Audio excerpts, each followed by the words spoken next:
We don't know who they are, we don't know what they want. Aliens invading the Earth and the Earth's last stand. What we do know is that they're taking people.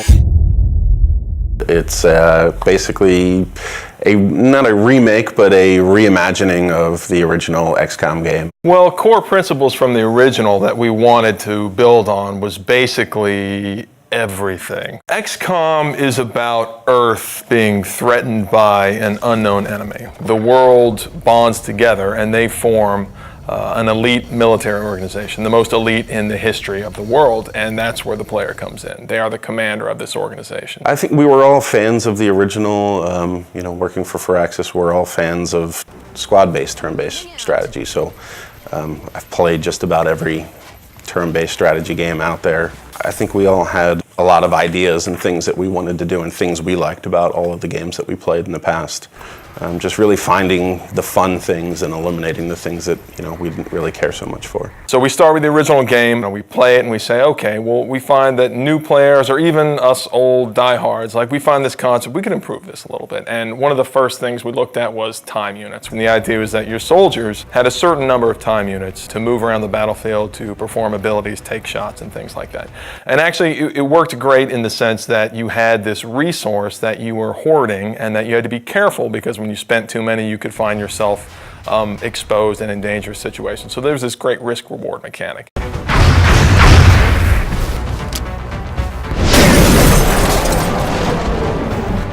We said, okay, how can we simplify that and sort of free up all that headspace that takes up in the player's head? We sort of turned the time units into a simplified version where the player has a number of moves that they can perform per turn, and they can choose to move, they can choose to move and shoot, they can choose to move really far, and then based on different abilities their soldiers have, maybe they can use those abilities to do different things. But it still has that great risk-reward mechanic. Look, I need to run really far this time, but when you do that, you're always taking the cost that you're not going to be able to shoot, and then you're going to find yourself in a difficult tactical position.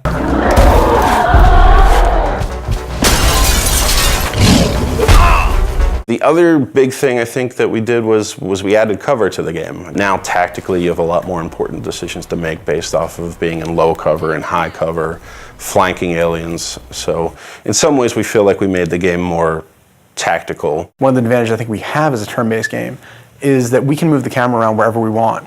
If you're making a game that has real-time response, players get really upset when you take control away from them. Well, we do that every other turn. There's been a very cinematic approach to the game that we're making now that wasn't available then, simply because we can move the camera around and take advantage of the fact that we have a 3D game. We're still leveraging the 3D and the tech that we have available now to make it a much more compelling experience, I think, visually, than they were able to do back then. The Glamcam was our way of kind of making a turn-based strategy game sexy. It was a way for us to take the camera and put it in the environment in a way that kind of got you out of the normal gameplay mode, but let you see things a little clearer and a little more up close and feel like you're a little more part of the action. The idea is that when your soldier goes to take a cool shot, then the camera can drop in, and we've got these great dramatic scenes where your sniper's lining up this super long shot and you'll see it follow it right down the barrel. And what that does is it allows a little more of an intimate connection between you and your soldiers. And of course it increases the drama of the actual combat. And the Glamcam is a great way to do that. That's just one of the ways that we sort of get the camera down there so the player can sort of see combat from their soldier's perspective. The base was a really unique challenge for us to design. When we started on it, it was flat and more like a level in the game.